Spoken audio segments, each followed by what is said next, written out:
happy to introduce my work about wheat domestication to you.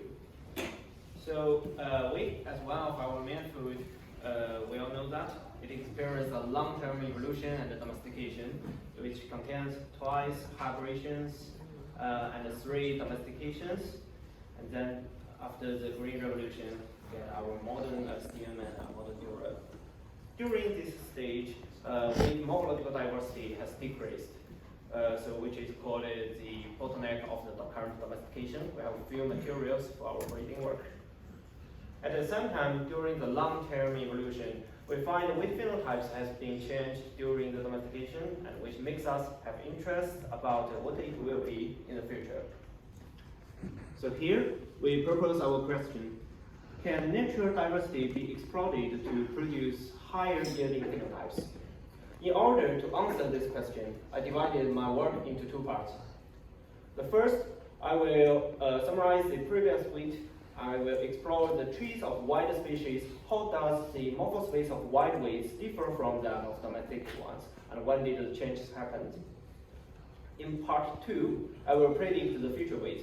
So what is the best phenotype for improving yielding? Are there new trait values that haven't been found all over the world, which play an important role for yield? Are there new trait combinations that are able to improve the yield? So let's see part 1 firstly. In part 1, my method is a wheat growing experiment. So I collected 143 kinds of the wheat containing different biological starters, genomes, life types, and locations. I cultivated them outdoors in field, and they were placed randomly. During the plant growing, I measured different morphological traits, and finally I applied PCA to analyze them. The specific timeline, just the past year, is here.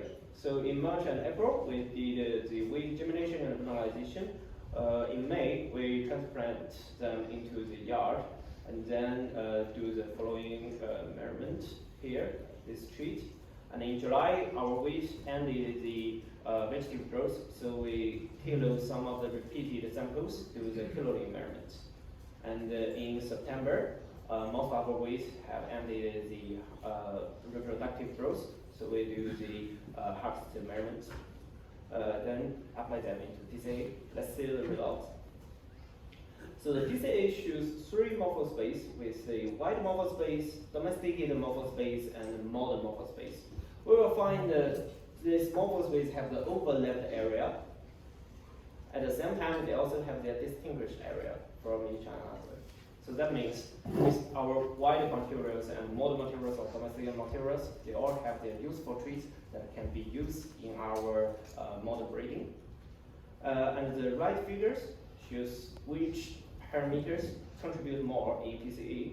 We will find that in dimension 1, the seed weight, the germination delay, and the spike number, the initial plant height contributes more, and in dimension 2, the final plant area contributes more. If I group the PCA parameters and the treat by the weight accession, we will see a very clear domesticated routine.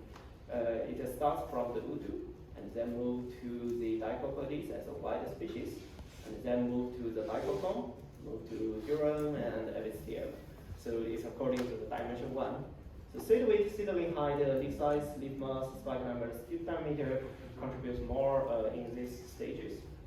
And from the domesticated language to the modern wheat, the Green Revolution, we find that our final height gets large decreases.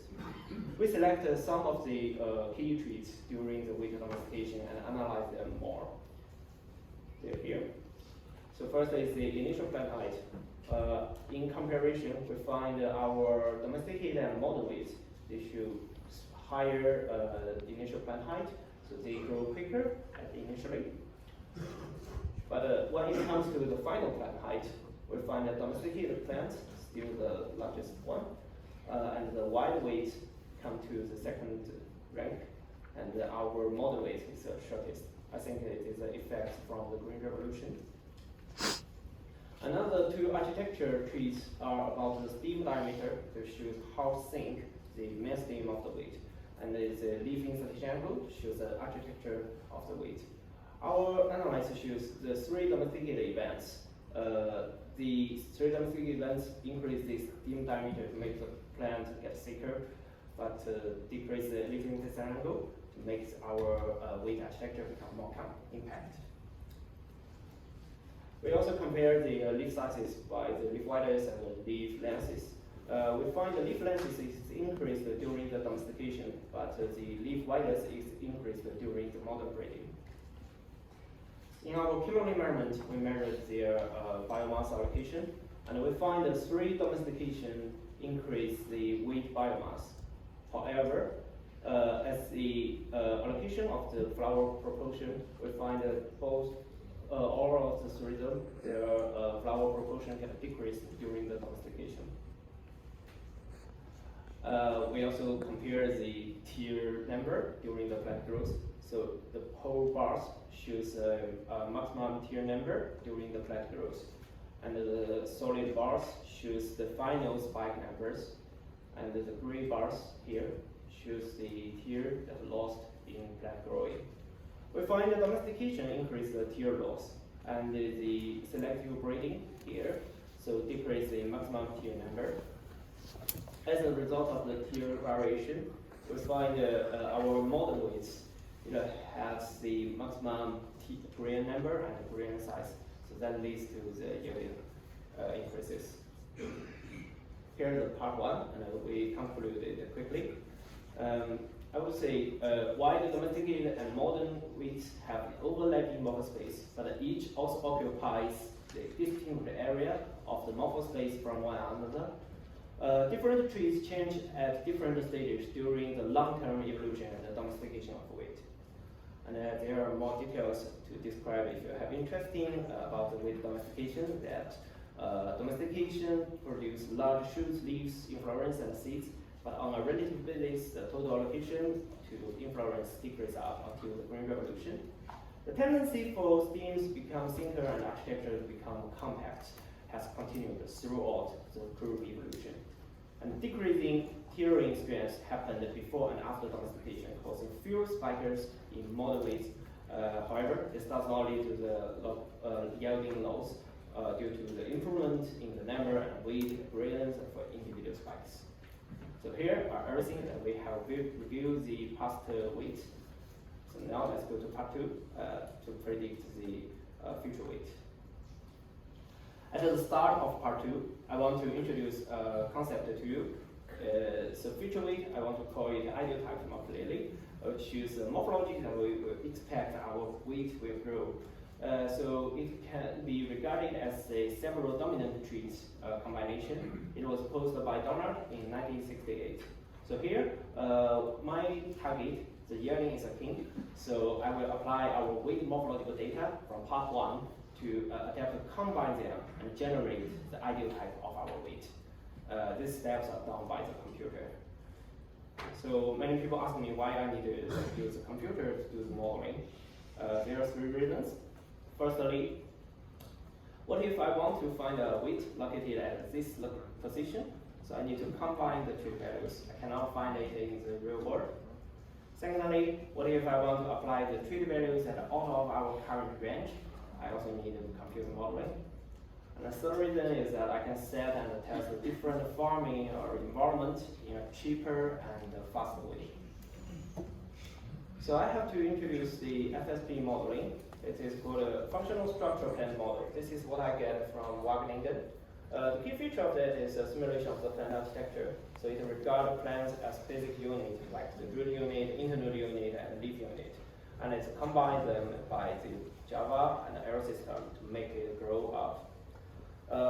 In our yesterday's topic session, I think Junqi has introduced a little about that. But if you haven't made it, I make a video to show the demonstration. So here is what I usually demonstrate both. So you can find our growth plant has grown here. And what I need to do is to input the values here. And the FSP will also help me to calculate some parameters, branch number, height, photosynthesis, and of course include the yielding. By FSP, I correct and calibrate the weight accessions at different stages. So before the domestication, during domestication, and after the Green Revolution, it looks very similar. However, that does not solve our problem because we want to find the ideal type.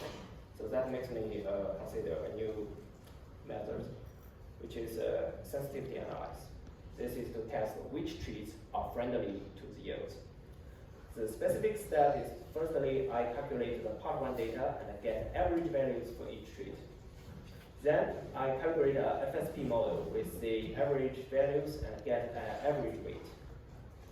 Then I apply the sensitivity analysis on each tree parameter and get their relation with the yielding. So it's just to increase each tree value to 10% or 20%, or decrease them in 10% or 20% to see how yielding will change with that. And finally, we get 3 trees. They are flower biomass, leaf biomass, and internode biomass. Flower biomass and leaf biomass shows the strong positive relation with the yielding, and the internode biomass shows a negative relation with the yielding. So then, from the part 1 data, we select the maximum flower, maximum leaf, and minimum internode. Then combine them and set them into FSP and keep other trees at the average level. In this way, we get the ideal type. So this is the first version of our ideal type. This is very short. It's only 30 centimeters. But its yielding has reached the 4 times of our normal current farming. Like one of my colleagues comment, he think this is unreal because he said it has very small shoot. It cannot support large leaves or large flowers. I think he's right because I check it in the biomass allocation of my part 1 work. And I find the leaf biomass and the flower biomass, they both show the positive relation with the shoot biomass. That means we cannot have large flower, large leaves with a very, very small shoot. So that makes me think, how do I fix this relation and make them to construct? I have a new idea. It is convex cool.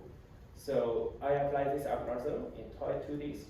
So imagine that if we have many point values exist in the 3D space, we want to find its range. So we need a bag to cover it. And these point values help us to fix the range of this bag. And then we call it convex pool. I apply this method into our leaf, flower, and shoot biomass in 3Ds. It is a 3D one. And then from part 1, still from the part 1 data, I set from the minimum and maximum from the shoot, leaf, and flower, and divided them into 10 choices.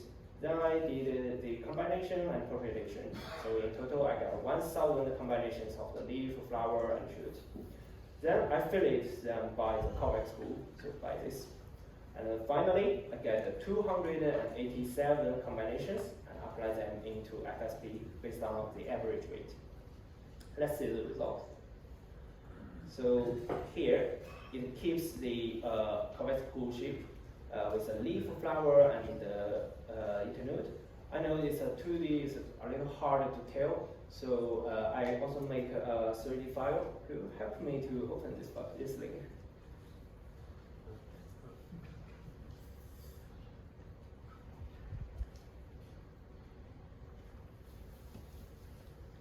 Yeah, have a little move it. Yeah. So here you can see the flower. There's a tree value, and there's a leaf, and this is the internode. So it still keeps the convex pool shape, and the tree values we can find with the they were colored by the yielding. So we just need to find the highest yield with highest the very color one. I think it's somewhere here, but I think I cannot move the mouse. Yeah, but it's fine. Okay, I think it's okay. Yeah, I think everybody sees that. Yeah. So it's just a 3D file model of this figure. Yeah. Actually, I make the 2 ideal types.